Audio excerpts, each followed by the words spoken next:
कोविड-19 hospital में भर्ती corona संक्रमित मरीजों को अब पौष्टिक और स्वादिष्ट खाना परोसा जाएगा। जिलाधिकारी ने खास पहल करते हुए खाने का खास मेनू तैयार किया है, जिसके हिसाब से कोविड-19 मरीजों को अब लज्जतदार खाना दिया जाएगा। खास बात यह है कि खाने की गुणवत्ता के लिए कंट्रोल रूम लगातार निगरानी भी करेगा। दरअसल जिलाधिकारी इंद्र विक्रम सिंह का मानना है कि रोजाना एक जैसा खाना खाने से कोविड-19 हॉस्पिटल में भर्ती मरीज ऊब चुके हैं। इसी के चलते जिला अधिकारी ने खास पहल करते हुए 7 दिनों के लिए खाने के लिए अलग अलग मेनू तैयार किए हैं, जिसके तहत मरीजों को रोजाना अलग अलग स्वादिष्ट और पौष्टिक भोजन दिया जाएगा।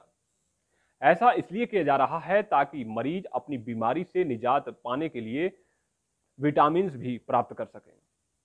डीएम का कहना है कि खाने की गुणवत्ता पर निगरानी के लिए कंट्रोल रूम में विशेष अधिकारियों की तैनाती की गई है, जो रोजाना 10-10 मरीजों से बात करके खाने की गुणवत्ता की जानकारी हासिल करेंगे।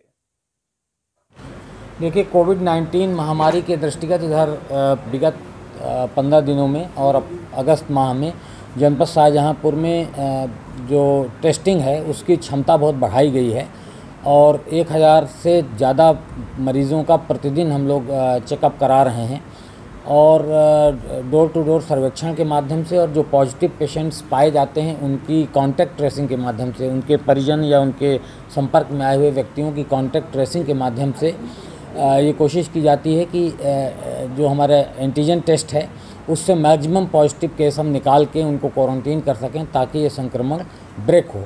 हमें इसमें अच्छी सफलता मिली है क्योंकि प्रतिदिन लगभग 60 से 70 औसत अगर देखें तो इतने पॉजिटिव केस हम यहाँ निकाल पाए हैं।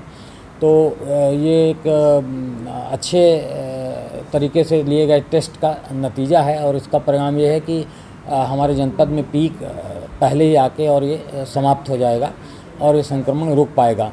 विशेष रूप से हमारा फोकस नगर निगम क्षेत्र में है क्योंकि शहरी क्षेत्र में संक्रमण का प्रभाव ज़्यादा महसूस किया गया है ग्रामीण क्षेत्रों की तुलना में। तो शहरी क्षेत्र में हम इसको फोकस तरीके से कर रहे हैं। दुर्भाग्यपूर्ण तरीके से हमारे जो चिकित्सक हैं और जो हमारा पैरामेडिकल स्टाफ है, लगभग 40 डॉक्टर्स और पैरामेडिकल स्टाफ एक साथ संक्रमित हो गए थे। इस बीच काफ़ी कठिनाई आई, लेकिन अब सब लोग ठीक होकर वापस आ गए हैं कार्य में। तो इस अवधि में हमने नगर निगम और प्रशासनिक अधिकारियों और राजस्व प्रशासन के लोगों को कोविड ड्यूटी में इन्वॉल्व किया और उसके हमको अच्छे नतीजे मिले और मैं समझता हूं कि इस तरीके से हम इसको अगस्त एंड तक कंट्रोल करने में कामयाब हो जाएंगे। L1 और L2 फैसिलिटी जो हमने डेवलप की है उसके तहत अब जो पेशेंट्स बार बार एक जैसा खाना खाकर ऊब जाते थे और कई प्रकार की शिकायतें इससे आती थीं, उसका मेनू प्रत्येक सप्ताह का बनवा दिया गया है और उसके हिसाब से उनको खाना इत्यादि दिया जा रहा है ताकि कोई इसमें जो पेशेंट्स हैं वो डूबे नहीं, उनको कोई ऊबे नहीं। इस समय हमारे जो लेवल 2 का हॉस्पिटल है उसमें 150 बेडेड हॉस्पिटल है जिसमें 110 पेशेंट भर्ती हैं और L1 फैसिलिटीज़ में भी हमारे पेशेंट्स हैं।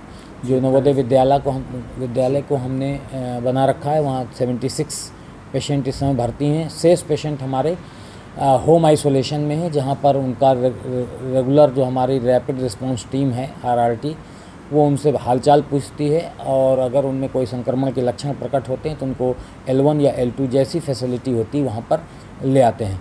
जो जनपद का Covid control and command centre है एकीकृत रूप से वो चल रहा है। कल कलेक्ट्रेट में उसका स्थान बनाया गया, उसके प्रभारी मुख्य विकास अधिकारी को बनाया गया है और डे ऑफिसर्स के रूप में 3 गजेटेड ऑफिसर्स जिसमें BSA हैं, सिटी मजिस्ट्रेट हैं और जिला कृषि अधिकारी हैं, ये निरंतर उसको लुक आफ्टर करते हैं।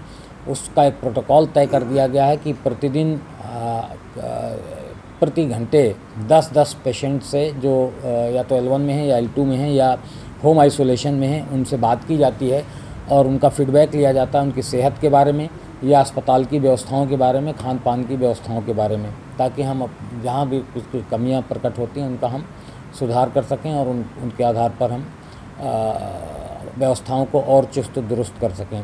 लेकिन मेरा अभी भी शहर के लोगों से और विशेष रूप से शहर की जनता से अपील है कि इसको लापरवाही पूर्वक न लें।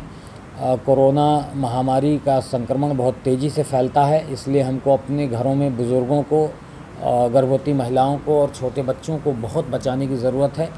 2 गज की दूरी और फेस कवर, यही 2 ऐसे उपाय हैं जिससे हम बच सकते हैं। अनावश्यक कार्य से हम घर से बाहर ना निकलें, और अगर निकलना बहुत ज़रूरी है तो सोशल डिस्टेंसिंग के नॉर्म्स का पालन करें। आप रोज़ इलेक्ट्रॉनिक, प्रिंट मीडिया और अन्य संसाधनों से देख रहे हैं कि बीमारी से संक्रमित होकर ऐसे लोग जिनको पहले कोई बीमारी है उनके मरने की संख्या बढ़ जाती है। इसलिए बहुत आवश्यक है कि हम अपने आसपास के लोगों को कोरोना से सुरक्षित रखने के लिए 2 गज की दूरी का पालन करें। शुक्रिया।